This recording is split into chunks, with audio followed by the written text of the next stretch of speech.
Good morning, everyone, and welcome. My name is Joe Tierney, and I'm the Executive Director of the Robert A. Fox Leadership Program.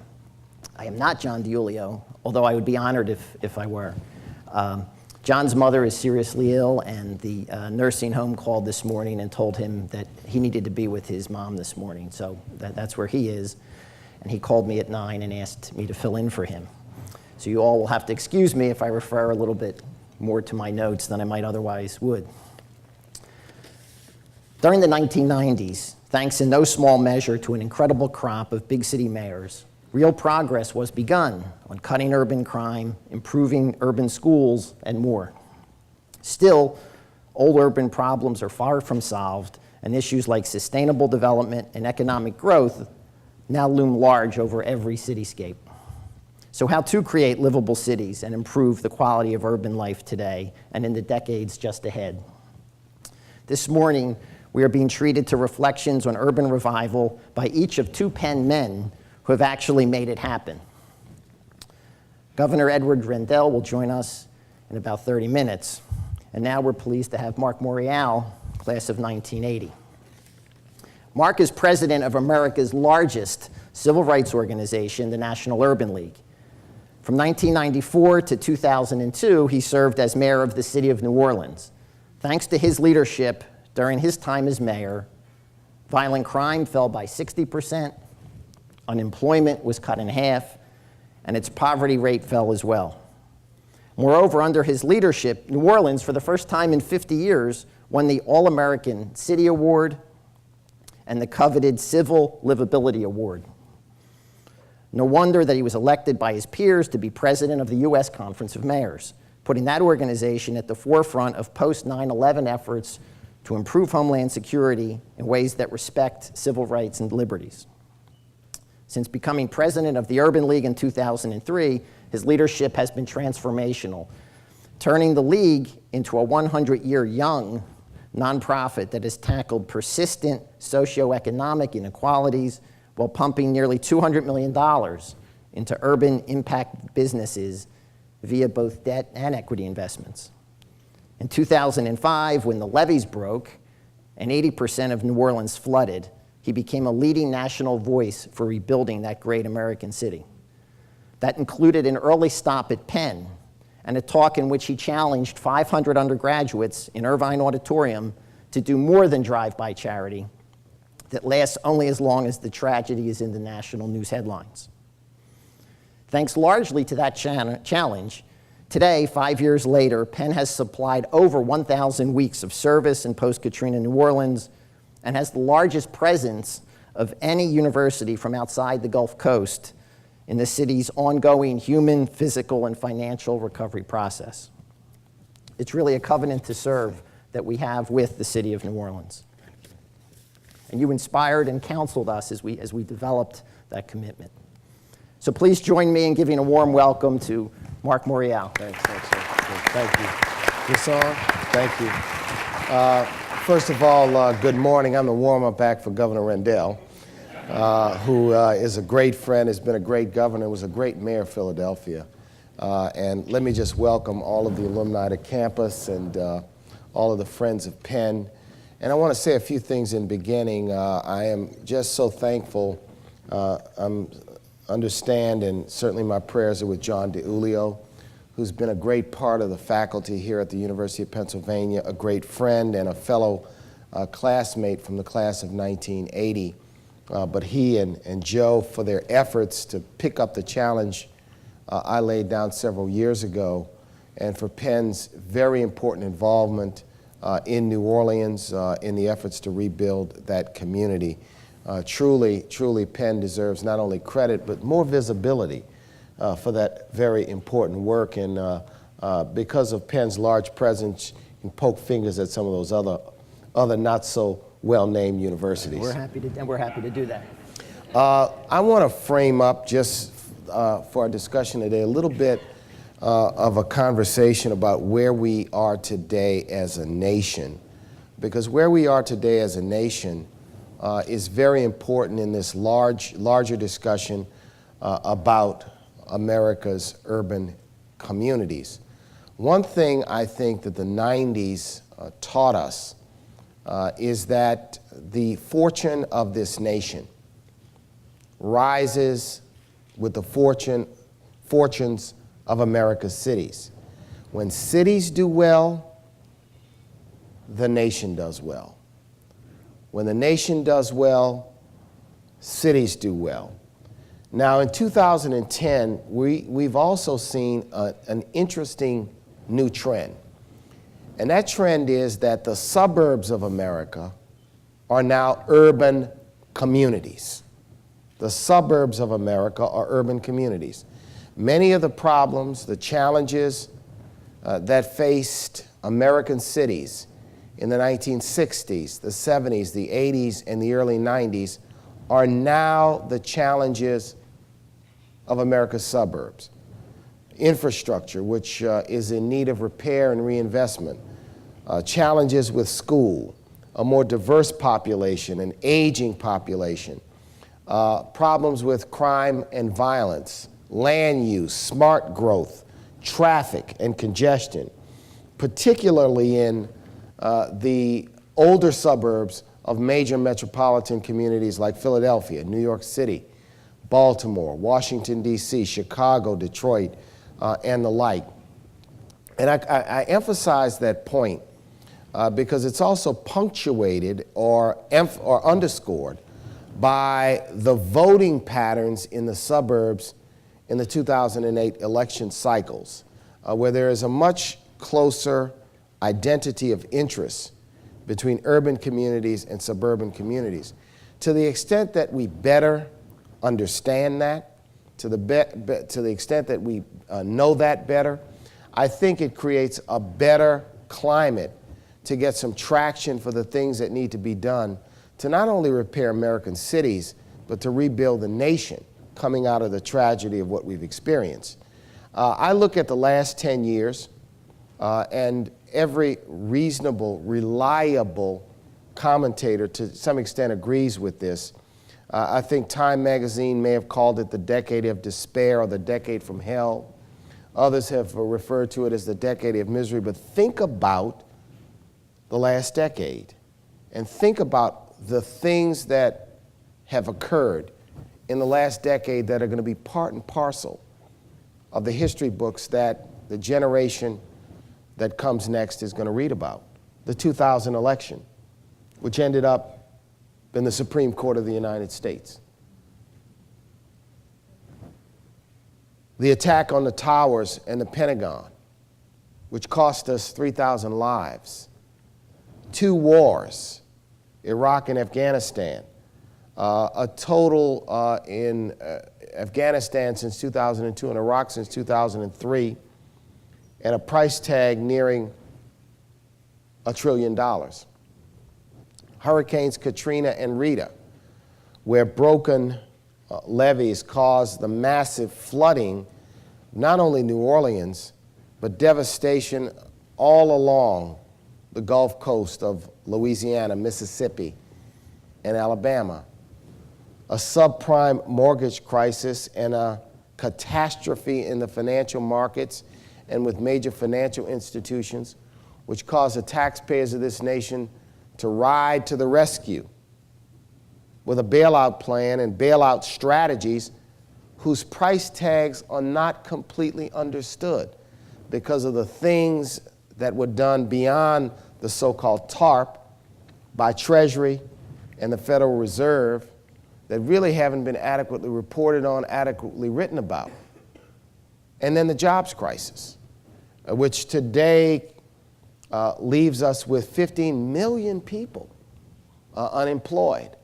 And yes, we've got some growth in the economy all of a sudden, and it's positive and things are beginning to turn, but still a stubborn joblessness that's out there. All of these events have occurred in this concentrated time of a 10-year period. No time since the 30s has the economy contracted more. And I think why it is creating a great deal of consternation, emotion, political schizophrenia, is because not only have these things occurred in the last decade, but it follows behind a decade the 1990s and the first year or two into the 21st century, where we had sustained economic growth. We had the lowest unemployment rates that we experienced in a long time. We had a budget surplus in the year 2000, a current accounts budget surplus for the United States government, and now we have the largest deficits.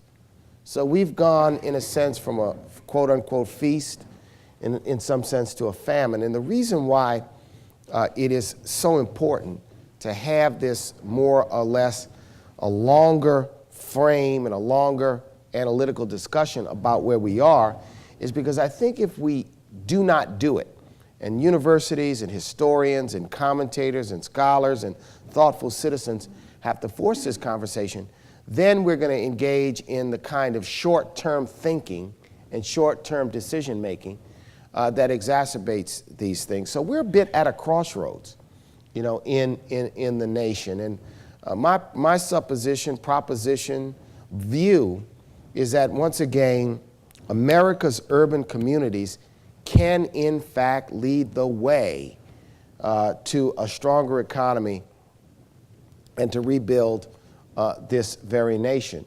And I think that that is what one important lesson that's learned.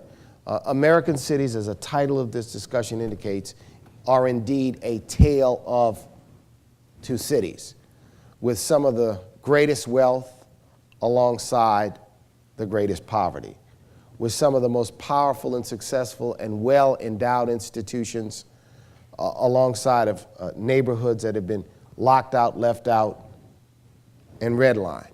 And it is indeed a tale of two cities, something that I hope that in the third American century, which we're in now, we can address and create the single American city, you know, the shining American cities on the hill. And I don't think we should be so cynical as to not try to grasp indeed for that. And I think it's a discussion that we need to have.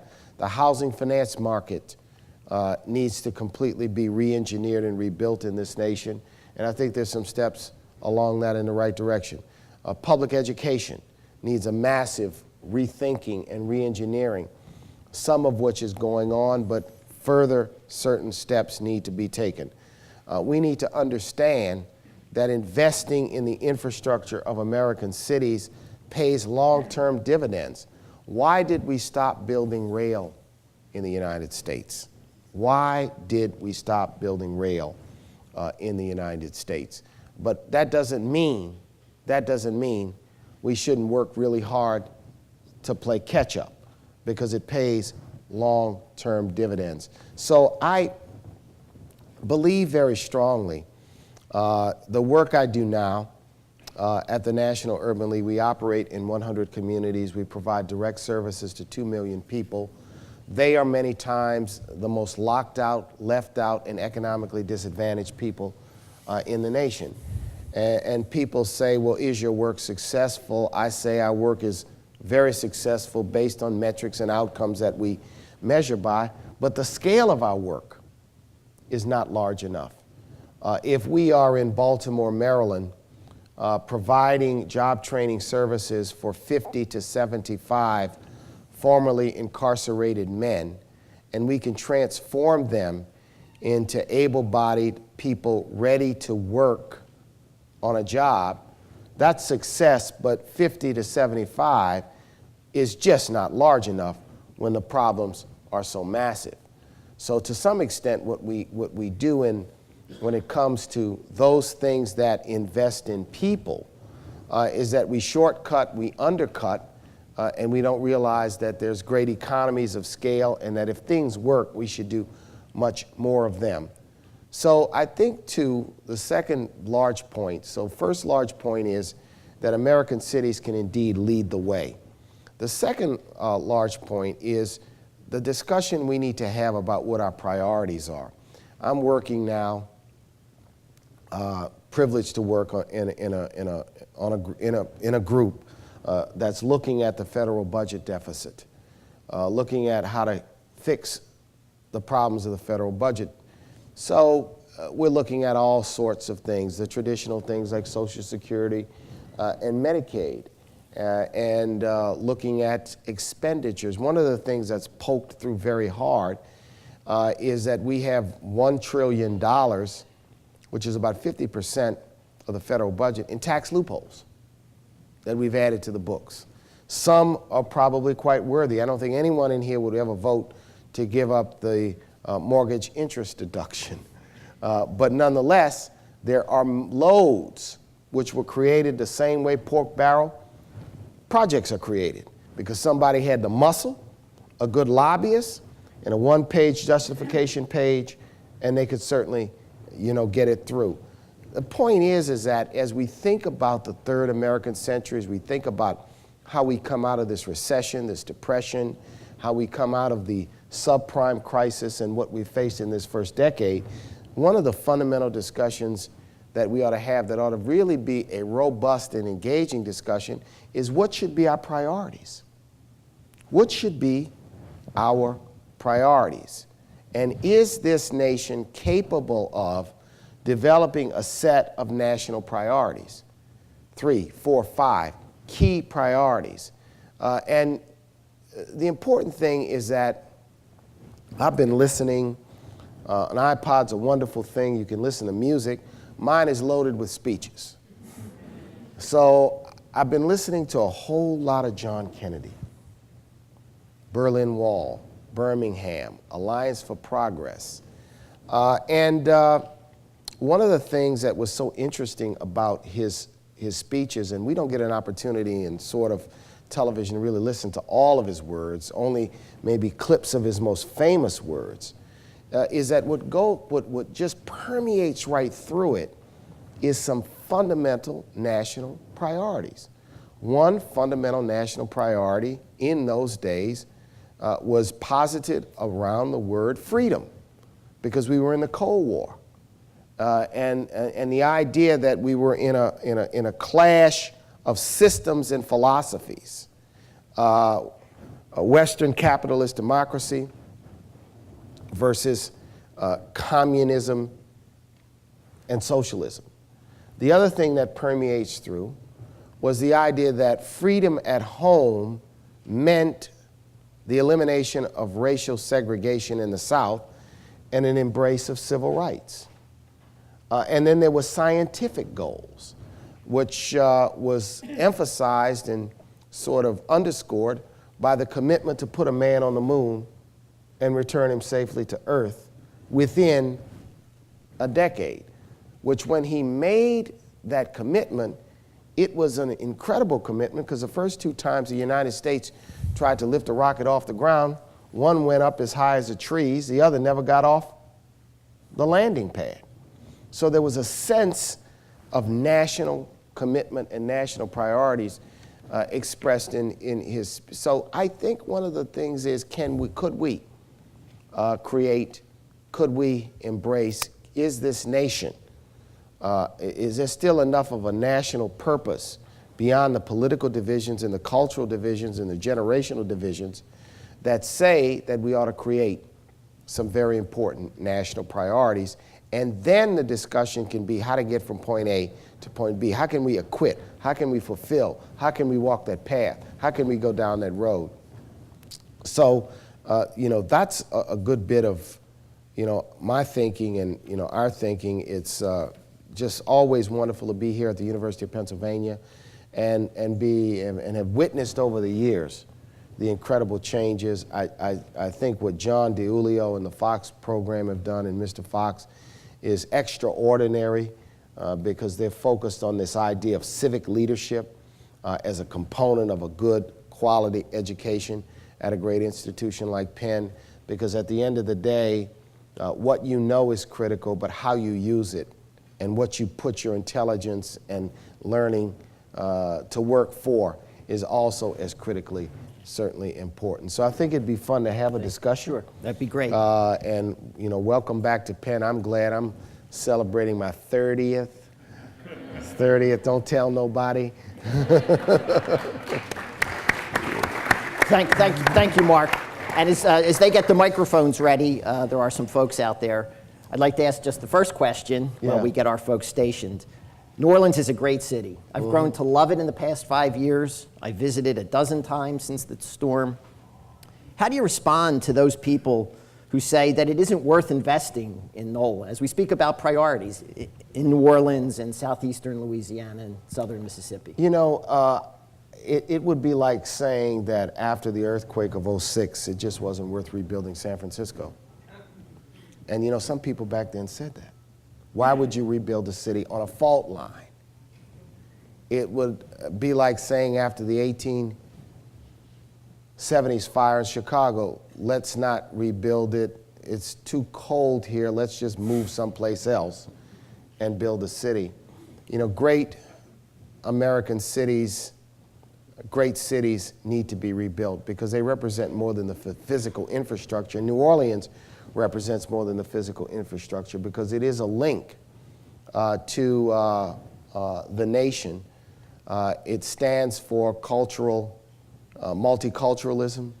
It's a cradle of American culture and jazz and music.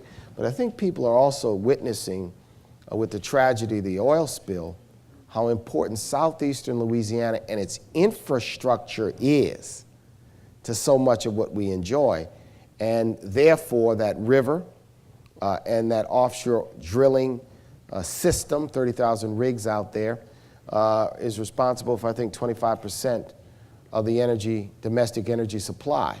So I think it's more than worth. And the main thing I would ask anybody, if someone said to you, your hometown just isn't worth rebuilding, I don't think you'd be too happy. And I think that it's a recollection and a reflection that one of the things we have to do in this nation is do the things that are difficult, not just the things that are easy.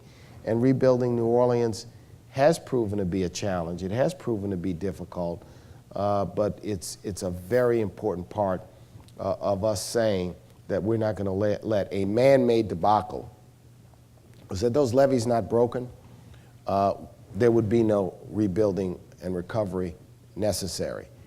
There would have been some wind damage, there would have been some flooding because of rain, but essentially the city and the region would not have been underwater. I'd like to invite questions. This gentleman in the middle. I think the most important national priority that we can set, and it's simple. Some people may think it's a low bar, and that is to try to have a 100% high school graduation rate. Yeah, reading and writing instead of graduation. Well, I'm using graduation as a proxy to mean. The presumption is that means you can read, that means you can write, that means you can comprehend. So the larger lens is a good education, because foundationally, if we don't have an educated population, an educated society, we're not going to compete economically globally. We're going to accentuate the cradle to prison pipeline. We're going to accelerate the need for more safety net and social programs that take care of people who are incapable of being economically self-sufficient. So I think that, to me, is the fundamental lens, is to try to, and this is an area where Americans do not focus on the fact that we have in 10 years lost ground compared to other nations. We have lost ground when it comes to, just think basically about this, the preparation of people to be engineers. Russia, China, India, Japan, believe even Germany, produce more engineers than the United States of America. It's an interesting thing. If you think of where we rank when it comes to reading and science compared to other nations, we've lost ground.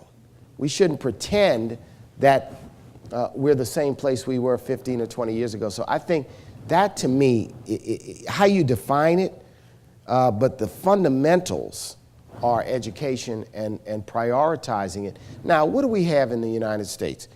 We believe fundamentally that education is an important national objective. But we have a system where it's run on a local level. It's financed substantially by a patchwork of systems that differ from county to county in a single state, investment levels which differ from school to school in a single school district, standards that are differential, inputs and outputs that are differential. So to some extent, our love affair with local control, our love affair with small is better, clashes with the idea that an educated population and educating people across the board, no matter from where they start, from where they come, is an important primary objective to the economy of the 21st century. Over. Please. In other words, if you want to work in urban economic development, go work for a city government, go work for a city economic development agency, go work in a university function that's committed to urban development, go work for a nonprofit, go work in the space. If you really want to do it, make it your day job. Make your passion your day job. If for some reason you can't make that happen, or you can't make it happen in the short run, there are an abundance of ways that your other job, after your day job, which is your volunteer time and your work, can be committed to urban economic development. And I think in the volunteer space, it's sometimes easier to connect with nonprofit organizations, and there are an abundance of them. There are those that work at the grassroots level. There are those that work in organizing businesses, large and small, that are promoting job growth and creation and economic activities in cities and in urban communities.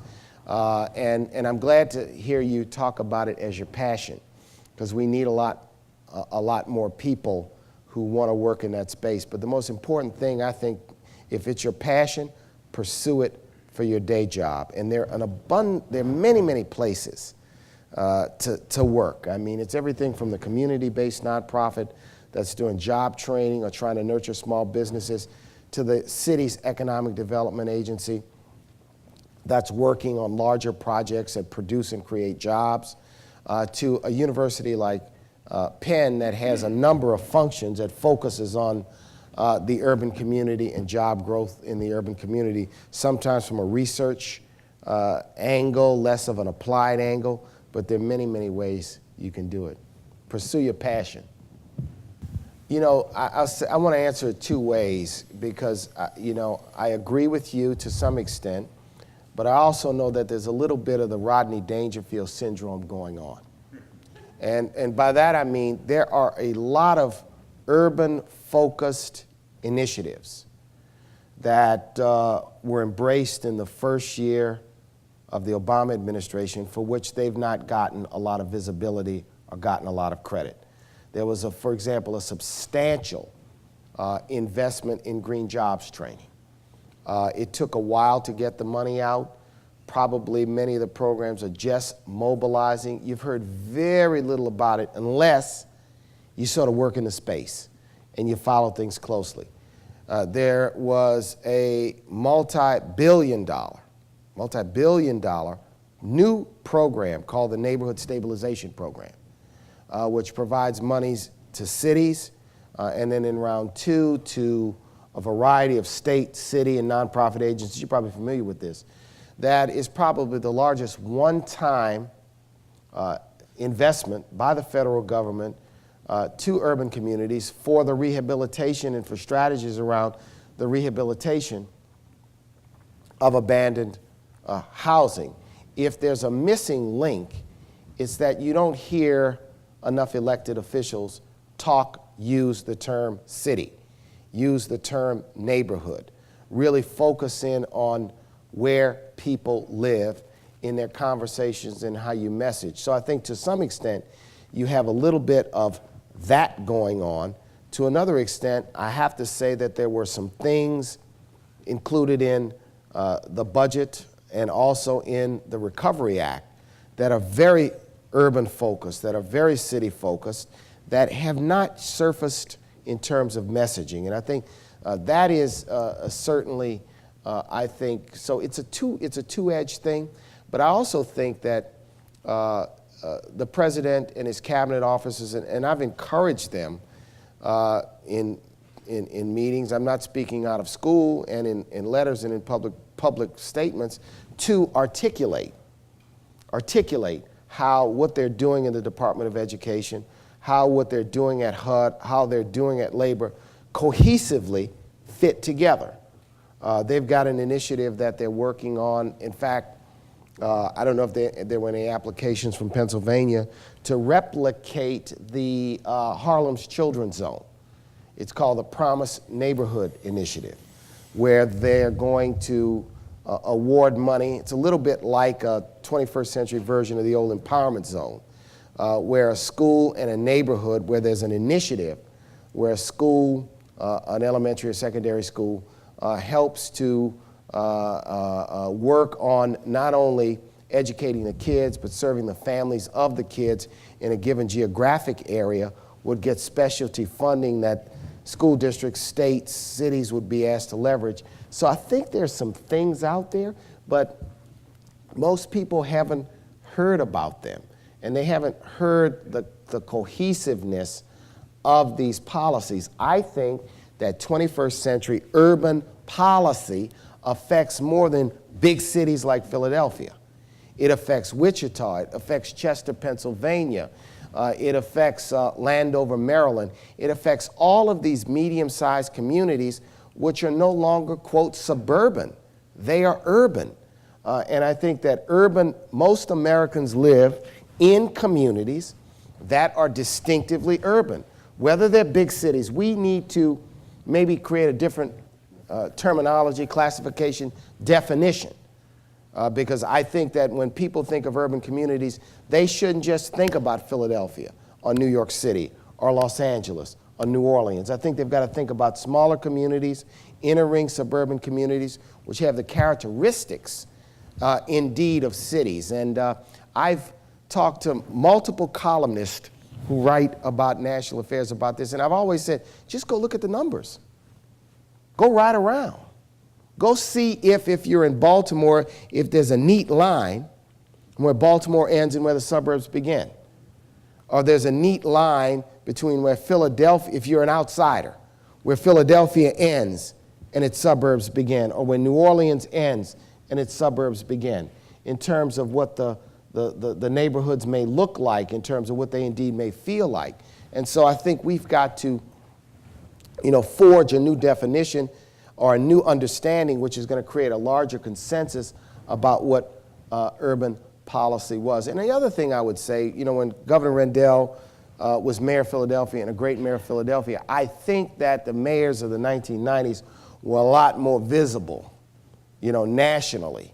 And I think the mayors need to be much more visible nationally to understand that the problems of Newark or the problems of Philadelphia or the problems of San Francisco or the problems of Las Vegas, that you may be living in your own locale, but the problems and therefore the solutions certainly can be shared.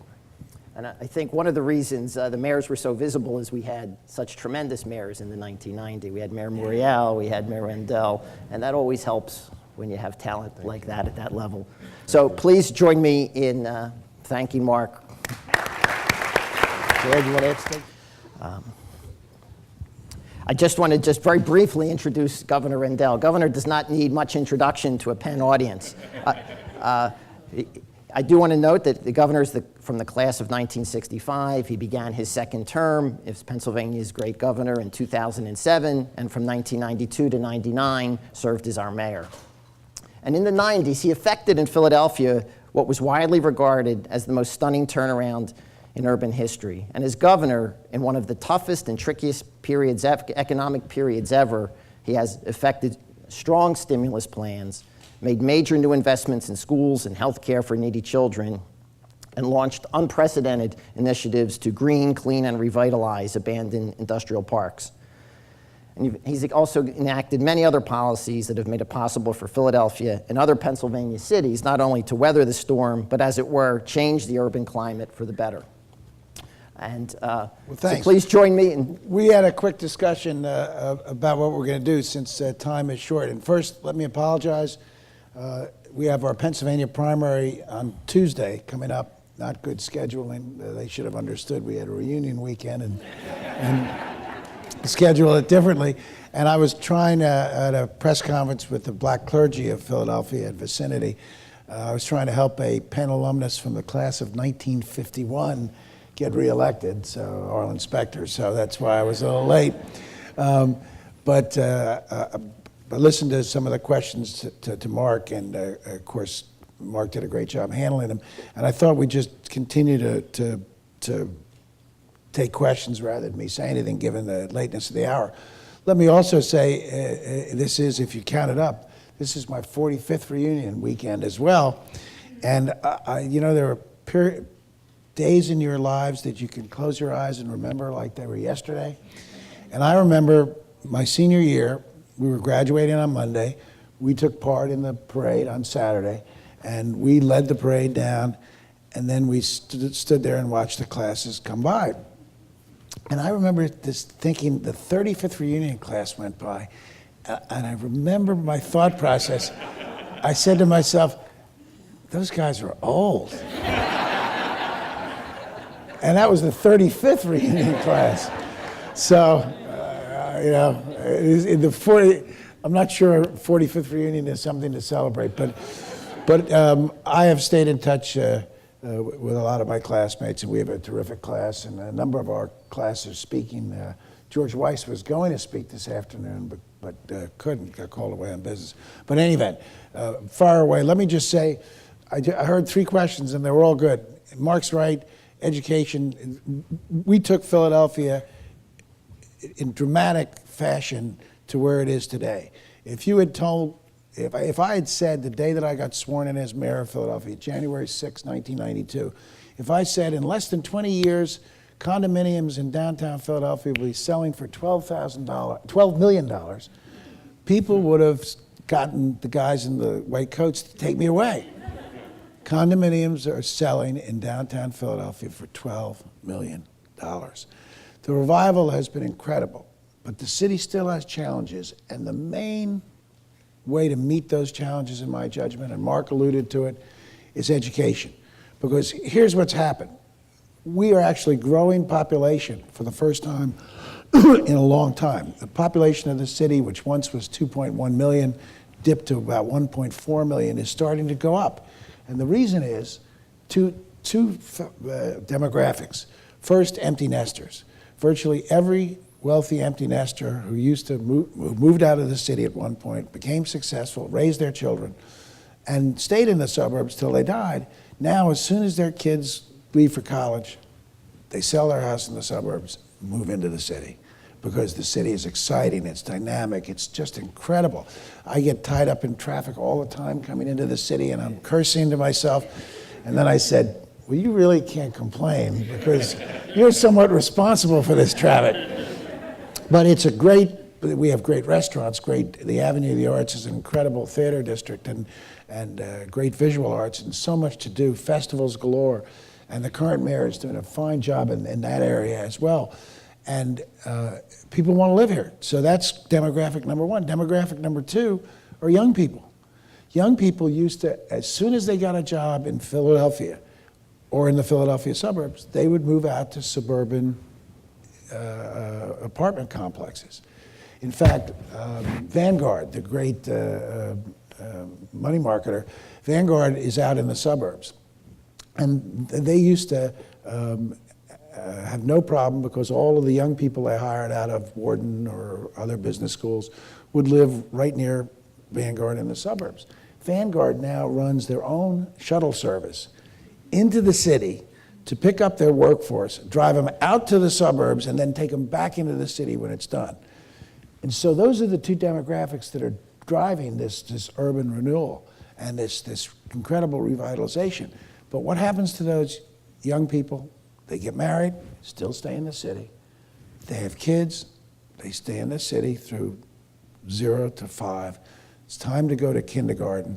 And if they can't afford a private school, and private schools are very dear here, as they are in most urban centers, we lose them, because our public education system isn't good enough to hold them. And that's not racial, because African-American professionals do the same thing. They're gone. They're gone. And we've got to continue. We've made tremendous progress in the last 5 years. 41% more of our children in the Philadelphia school system are reading at grade level, reading and doing math at grade level. It is a constant battle. The lady who asked the question about standards, diplomas don't mean anything. You're right, diplomas don't mean anything. I've been in a battle with the legislature to try to raise graduation standards and make them tougher, so a diploma does mean something. And so we stretch the schools to give our kids the type of knowledge that they can use to go out and compete in the job market. And Mark is exactly right. We run into this great myth, this hallowed principle of local control, which local control, in my judgment, does more to hold down education than virtually anything else, because some districts don't want it. They don't want higher standards, and they don't want higher standards for one reason, because as currently structured, they can't meet them. So it's a constant battle, but education is the key to cities' continued growth and health, and we've got to do it. And I've invested $4.5 billion more annually in education to targeted programs that work: pre-K, full-day kindergarten, smaller class sizes, after-school tutoring, laptop computers in every high school classroom, smart boards for the teachers. You should see how the teaching process is alive, and the kids are just into it so great, because we teach off smart boards, not off blackboards anymore. And the kids cluster around laptops, 2 or 3 kids around a laptop, and they solve problems instead of hearing some teacher give a boring lecture. And so it is out of a textbook. You solve problems, and that's what kids. Think of your high school days. If a teacher was reciting American history, you were gone 10 minutes into the class. You were gone. But now you have to work on that computer, you have to get in it. It's just changed the whole dynamic. And there's so many good things we can do. And education is important for all Americans, but it's really important for urban America. And I said I wouldn't give a speech, but I guess I have. Questions? That's a good one. Over far right, Governor.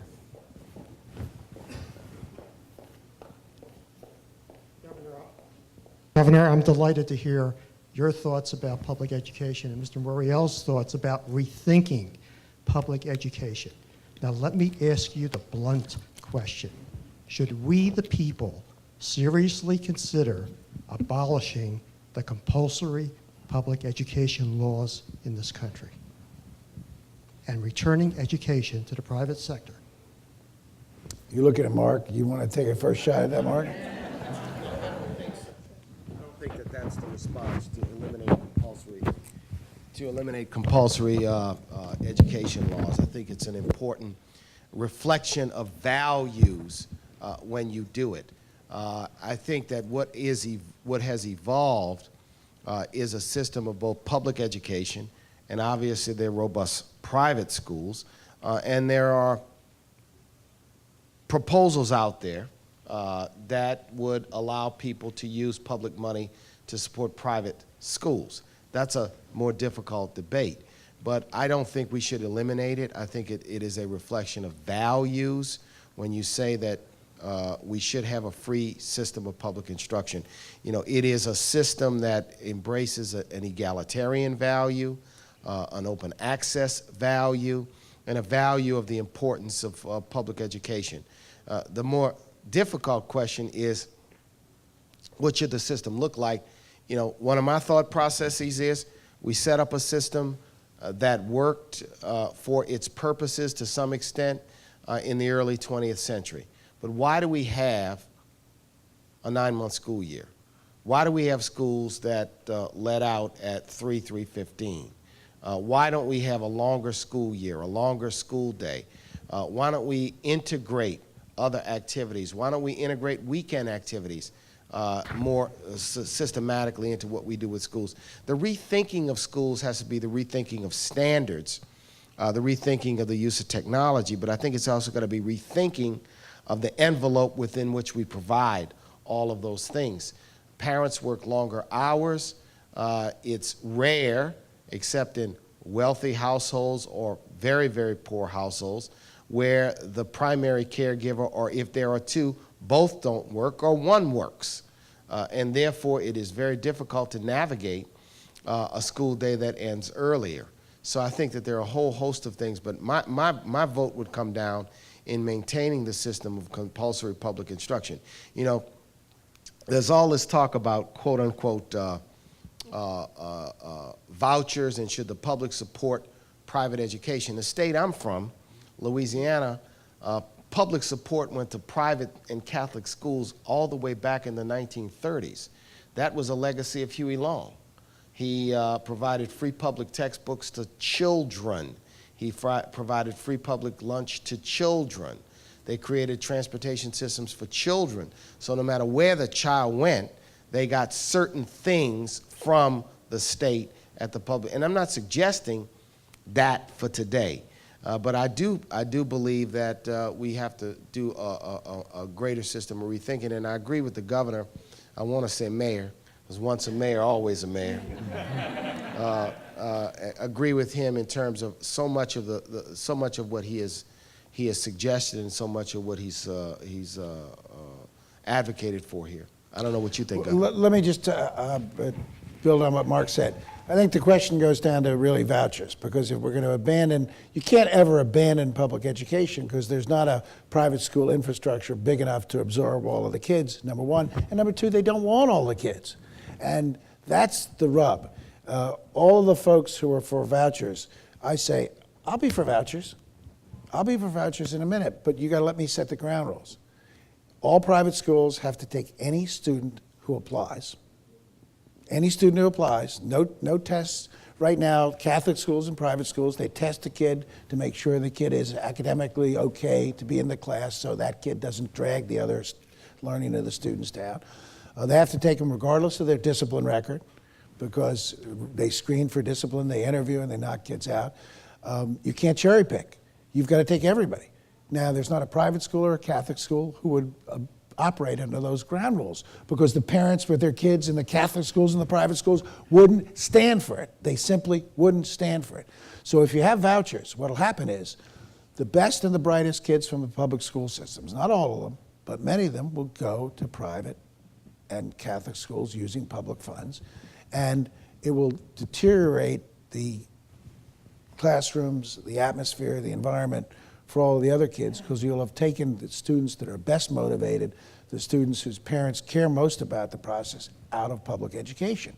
And you'll have skimmed the best 5, 6, 7, 8% that we've got left, and everybody else stays there, and we've got a weaker public system, and we've still got to pay for the public system. That's not the answer. That's not the answer. If someone wants to go to private school, they can go to private school. In Pennsylvania, we don't have vouchers. We have something called the Educational Investment Tax Credit, where businesses or individuals get tax credit for investing in schools. But it's not just private or Catholic schools. They can invest in a public school and get the tax credit too. It actually works pretty well. But we've got to make the public education system better, and we can, and we can. The investments we've made in Pennsylvania have paid off dramatically. The Council for Education Research in Washington, a nonprofit think tank, just released a report. Pennsylvania, from 2000 to 2008, the only state in the union on the national test to make significant progress in every grade tested and every subject matter tested. The only state in the union. 2009, a report came out by Education Weekly. Pennsylvania, one of only 5 states on the 2009 national test to make significant progress in both reading and math at students. Our investments are paying off. It's not that we're throwing money at the problem, we're throwing money in the right direction, in programs that the science of education show work. Mark is right. If we educated our kids 10 and a half, 11 months a year instead of 9, if we educated till 5 o'clock in the afternoon, we'd do better. That's what they do in Asia and many European countries, and we're not competing because we have a much shorter year. Why don't we do that? Because it costs money. You're going to have to pay teachers an extra month and a half. You're going to have to pay teachers an extra hour and a half. Those are problems. We're not willing as a country to invest in our intellectual infrastructure, and we're also not willing to invest in our physical infrastructure, which is why we're, in my judgment, headed to unsafe roads, bridges, highways, dams, levees, and we're headed towards becoming a second-rate economic power because we've got this notion out there that it's wrong for the government to spend money. It doesn't matter what they're spending money on, it's wrong. And I say to my conservative friends in legislatures and in Congress who say that, show me one American business that grew successful that didn't invest in its own growth. And most times they invested by borrowing. Simple as that. And if we shy away from that and we become a no tax, no spend, no invest country, we're in big trouble. I had the occasion, I was on whatever the George Stephanopoulos show is called these days, this week. I was on this week, and it wasn't George, it was some other moderator.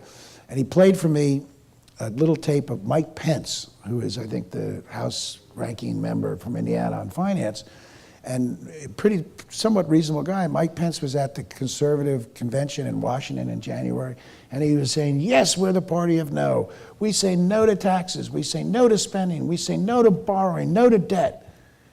And they asked me what I thought of that clip, and I said, it's an absolute formula for disaster for this country.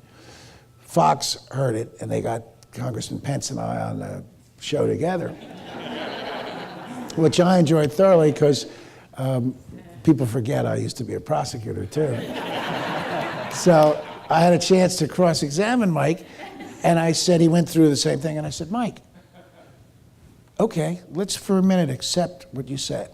Then can you suggest to our viewing audience how America is going to continue to maintain its highways, its roads, its bridges in safe and efficient condition? How are we going to run our transit systems? How are we going to make sure that our dams are safe, that levees like those in New Orleans and Cedar Rapids don't break? Who's going to pay for the maintenance and repair of them? And all he could say was, you Democrats always use the word invest as a euphemism for spend because you don't want to use the word spend. Never answered the question. Because there is no answer, folks. You get what you pay for. You don't maintain something. If you don't maintain your car, it's going to break down. It's as sure as shooting. It's going to break down. We came in Philadelphia within days of a major tragedy. There was a PennDOT inspector who from the Philadelphia area. He had a favorite place that made cheesesteaks under the one of the bridges that I-95 goes over. So he pulled over. He couldn't find any parking, so he parked under the bridge. And as he got out of his car, he happened to look up, and there's a pier, and piers are the words for the bulwarks that support bridges. He looked up and he saw a pier with a crack in it a little wider than this table. A little wider than this table. 180,000 cars a day, cars and trucks a day go over that bridge. 180,000. Well, fortunately, he got on the phone.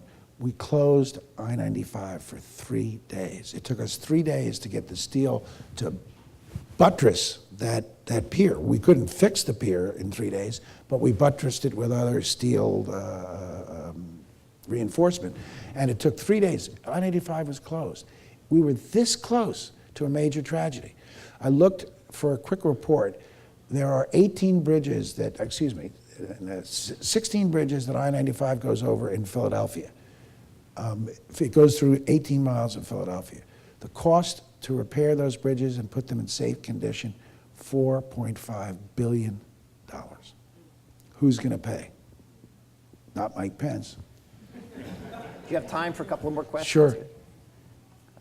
Woman against the, standing against the pole, Yes, and then I'll go to my... and I went to work for Anita Summers at the Philadelphia Fed, Larry Summers, our current economic advisor's mother. I'm sure. And one of her suggestions, and one of the things we worked on, was merging the Philadelphia school system with the surrounding counties. And what has ever come of that? Because that would be an answer to the economic travails of Philadelphia, as well as merging the school systems. Yes, Yeah. merging school systems. That will happen probably about the same time that pigs fly. Simply because, just like those Catholic school parents and those private school parents don't want anybody to walk in with a voucher and be admitted, the suburban schools don't want the Philadelphia kids. Mm-hmm. And it's not racial. It really isn't racial. It's because, look, we expect a lot of our education system. In many ways, I think we expect too much. Kids come into the school building, they come in the front door with all the baggage that our society has helped create. The baggage that comes from living in a non-intact family, the baggage that comes from having never met their father and having a mom who loves them but who's a crack cocaine addict and can't offer them any support for education, the baggage that comes from living in a terrible neighborhood where crime and drug dealing abound. They come in with the baggage of not having a parent who read to them or talked to them in the formative years. And we now know the formative years are 2 months after birth. And they come in bearing all that baggage. They're hungry. They can't concentrate in school because they're hungry. And that's the challenge for the Philadelphia school system or the New Orleans school system or the Chicago school system. And to a great degree, those challenges don't exist in the suburbs. There are other challenges, but those challenges don't. And they don't want to merge, plain and simple as that. They don't want to merge. It will never happen. We can fix urban schools. We can fix urban schools. Paul Vallis and Mayor Daley did a great job in Chicago doing that. I mean, the schools aren't perfect, but they're better.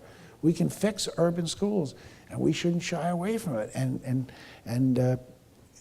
Again, I'm proud of the fact that Philadelphia's made so much progress under my time as governor. I'll tell you one thing I did as mayor, and I didn't do much for education as mayor because the mayor doesn't have much power, and I was too busy doing other things, and I regret that. But the one thing I did when we got a new superintendent, I told him, his name was David Hornbeck, I said, David, I want full-day kindergarten.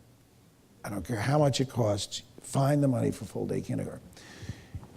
That happened, and 4 years into my time as governor, the full-day kindergartners took their 8th grade PSSA tests and their 8th grade NAEP test, the highest in the history of the city of Philadelphia. Only one change, full-day kindergarten. That's how important full-day kindergarten is. Is there anyone over here on the left? I feel like we've been ignoring the left here. Gentleman in the front row.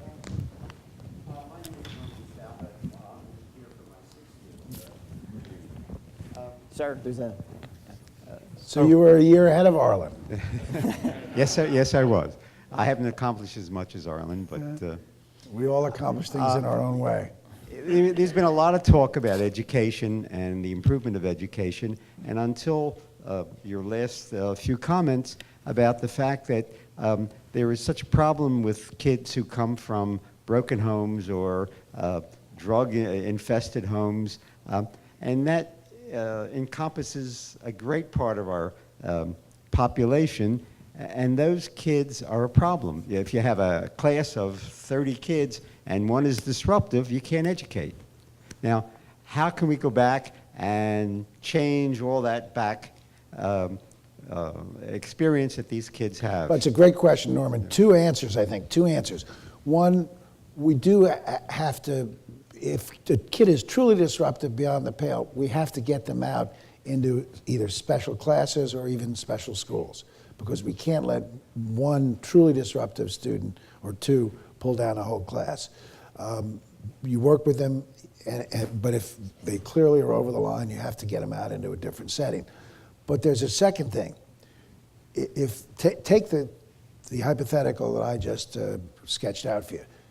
Child has never met his father. His mother loves him, but is a crack cocaine addict and can't give him any support at home. What do we do to substitute for what used to be, I'm sure your parents and my parents read to me, made sure I did my homework, sat down and did math problems with me. What do we get to substitute for that? There is something. It's called after-school tutoring. When I became governor of Pennsylvania, the state didn't put one dime into after-school tutoring. We now put almost $100 million a year into after-school tutoring. And from K through 5, and again in 8th and 9th grades, we now have robust after-school tutoring programs. I think 88,000 kids are in those programs statewide. And what they are is one teacher to 5 children, 4 days a week. That's the substitute for having a parent read at 3 o'clock or 3:30 or 4 o'clock. The teacher does that. And it's unbelievable. We have an 81% success rate, meaning child comes into the after-school tutoring program, they go the whole semester, they come into it, they're deficient, let's say, in reading. They're below grade level in reading. By the end of that semester, 81% of them are back at grade level. It's not rocket science. I mean, it makes sense. You're right. We throw kids into 32, 33 kids to a class. they're not going to get the support they need there, and it's certainly not going to make up for not having parents nurture them educationally at home. But one teacher to 4 or 5 children, it's awesome. I will tell you a story, and some of you Pennsylvanians may have heard me tell this story because I tell it all the time. When my first year as governor, we fought hard to put all these programs in, and it was a deadlock with the legislature. We didn't have an education budget, which we're supposed to have by June 30th, till December 21st. And I wanted to get the tutoring program started that January semester, but the money was going to come too late. So there was no money for tutoring in the January semester. There was a public school in the Pittsburgh suburbs, not a wealthy suburb, in the Pittsburgh suburbs, where the teachers, knowing that next year, that in September they were going to get paid for tutoring, they volunteered to start the program without pay. And so in September, when the money started to flow, the school organized, the PTA organized a thank you for those teachers. And they asked me to come out, and I did. And there were about 300 people there, about 3 TV cameras. And the superintendent spoke, the principal spoke, some of the teachers spoke. And then they chose a child to speak about the tutoring that went on the previous time. And he had been a 5th grader the past semester. He was in the 6th grade in September. And he was a big kid, almost my size, and heavy set and awkward. And he got up to, they introduced him, he got up to the microphone. It was behind a podium. And he picked up the microphone and he froze. He didn't say a thing for about 40, 45 seconds, which if you've ever seen that happen, it seems like 2 years. Finally, I was about to get out of my chair to encourage him, and I saw him sort of gather himself. It looked like he was gathering himself from his heels. And he sort of pulled himself up, got closer to the podium, and he said, "Last year, I was stupid." And he stopped. And the audience felt deadly silent. I mean, it's an amazing thing for a child to say. And he said it, his body language was reflecting that he felt he had been stupid. And then he stopped for about 20 more seconds, and then he stepped back again to the podium. And this time his back was straight, his chest was out, and he said, "But thanks to Mrs. Parker," and he pointed to his teacher. He said, "I spent 4 days a week with Mrs. Parker, me and 4 other kids, and now I'm not stupid anymore." And I thought to myself, for those of you who believe that government doesn't matter, for those of you who believe that teachers don't matter, this boy's life changed as definitively as anything you've ever seen. The boy who didn't have the tutoring, the boy who was falling behind in reading, he was so far behind that by the time he reached 8th grade, ninth grade, he would have been DOA, he would have dropped out by the 10th grade, and Lord knows what would have become of him. That was the first boy who said, "Last year I was stupid." The second boy who said with pride, "And now I'm not stupid anymore," he acted like he believed that he could do anything out there, that he could accomplish anything he set his mind to. Now we all know he's going to find out he can't. But the fact that he feels that way and believes that way means that his life has taken a divergent course. And it's first and foremost a tribute to Mrs. Parker, who used her skill and nurtured him like a parent and brought him out. And it's also a tribute to the fact that government money, properly targeted, can make a huge difference in the outcome of people's lives. And I believe that with all my heart. And you know, people say to me all the time, "Oh, you're a lucky guy, you're an incumbent, but you're not running this year. I'm term limited, and I'll cease being governor in January." And I say, "No." I said, "I would love to fight the fight. I would love to go out there," and I've said on TV a couple of times, I think we Democrats are too scared and too afraid to speak about what we believe in. We believe that government properly run can make a difference in people's lives. And I'd love to fight that battle this year. And the Republican candidate's going to be a no spend, no tax, et cetera. I'd love to fight that battle because I believe it with all my heart. I think we have time for 2 more questions. We've had a 45 and a 60. I'd like to invite, if anyone is here for their 50th, to ask a question. Okay. There you go. Please. At sort of like to broaden the discussion a little. I think one of the great threats to our democracy is the recent Supreme Court decision about corporate financing. And I wonder how you think that will impact progressive leadership for our cities. Well, for our cities and for everyone, it's a downer. It's a real downer. But more than just progressive or conservative, it's how it impacts on the entire process. Whether it gives an advantage to conservatives because business is likely to contribute more to conservatives than progressives, maybe so. But our system is deeply poisoned, and it's deeply poisoned by money. Now, you're hearing that from someone who in 2 races for governor raised $81 million.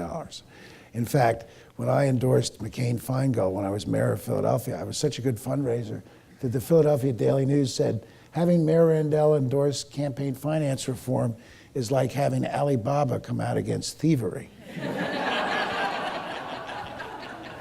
I actually thought that was a little harsh, but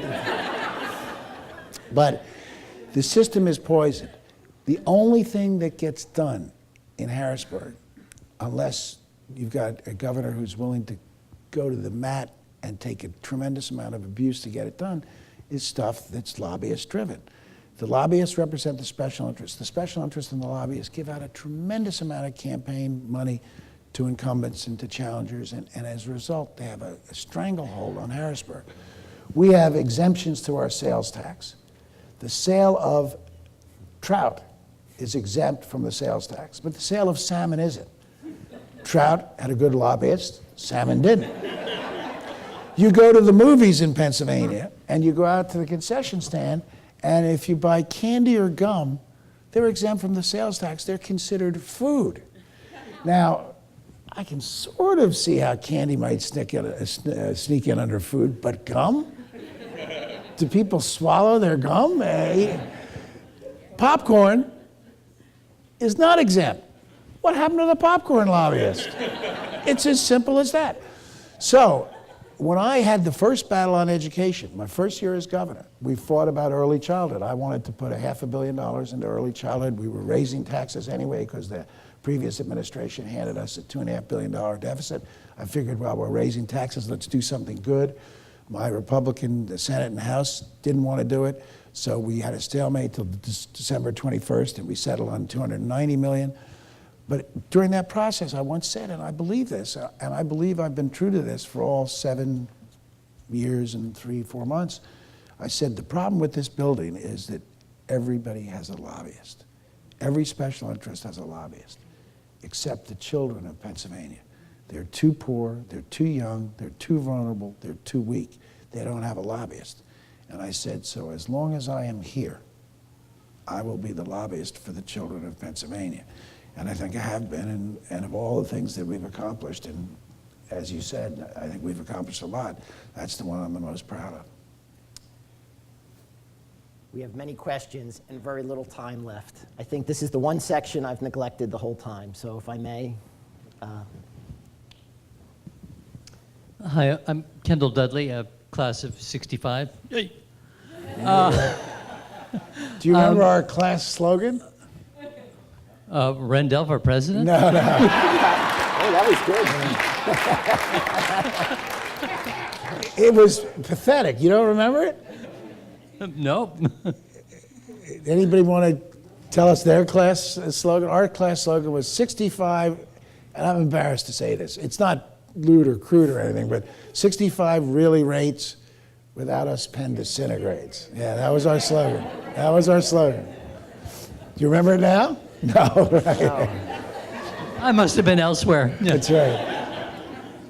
But one of the things that strikes me is that you and Mark are sort of like mission-driven. And many of us would kind of wish that our work lives had been mission-driven.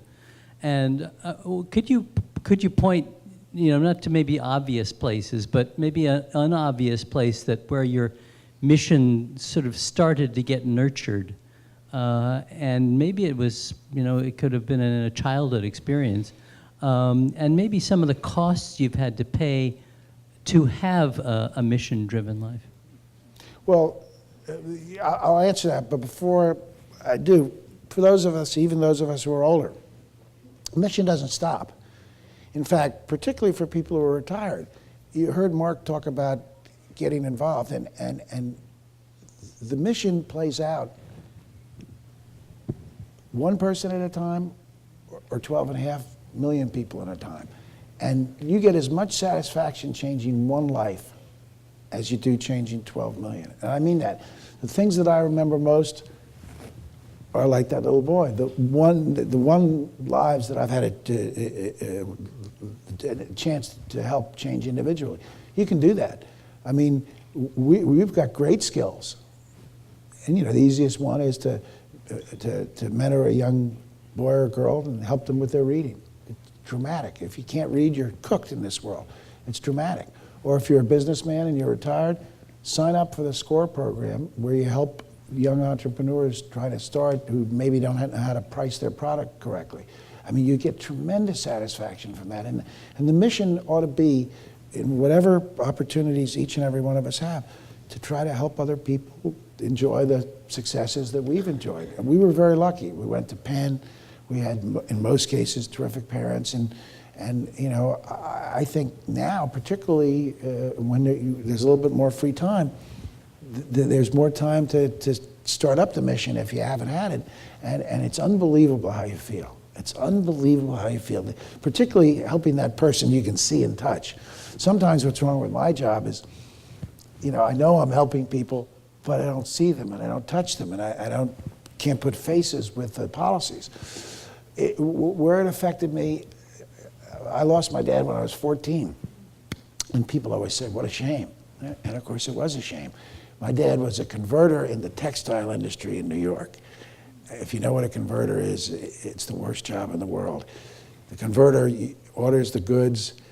The manufacturer places the order with the converter. The converter orders the goods from the mills. He has to make sure they're sent out to be dyed and everything is delivered on time so the manufacturer can begin cutting at the appropriate time.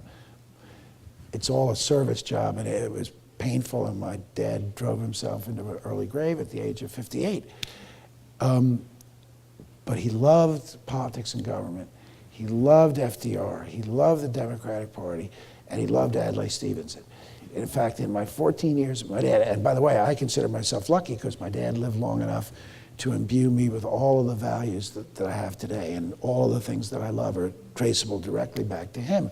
My mom lived a good long time, and we had a great relationship, but I was much more influenced by my dad.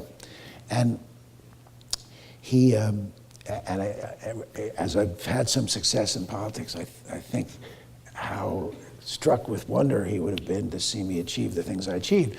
But the thing he would have been most proud of is not mayor, not DA, not governor, but the year I spent as chairman of the Democratic Party. That would have absolutely blown him away. And I remember in my 14 years of life with my father, I only saw him cry once, not when his own father died or whatever. We grew up in New York, and Zabar's, which is now the big trendy store, Zabar's was our neighborhood grocery store. It was no big deal. It wasn't a big deal at all. Election night, 52, I was 7.5 years old. We walked out to the grocery store to get some ice cream or something around 9:15 or 9:20.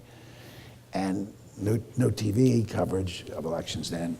There was a radio, and we could hear on the radio the man said, General Eisenhower has now won enough states that we can say that with certainty he'll be the next president of the United States. And our walk back from Zabar's was like 2.5 blocks. And by the time we got home, and my dad and I had hammered up Stevenson signs, et cetera. By the time we got home, my dad had tears in his eyes. And it was the only time, I mean, he was a tough, hard-driving businessman. The only time I saw him with tears in his eyes. So I got it the right way. Got it the right way. The best way, right? Well, thank you, Governor. Thank you for your time, and thank all of you.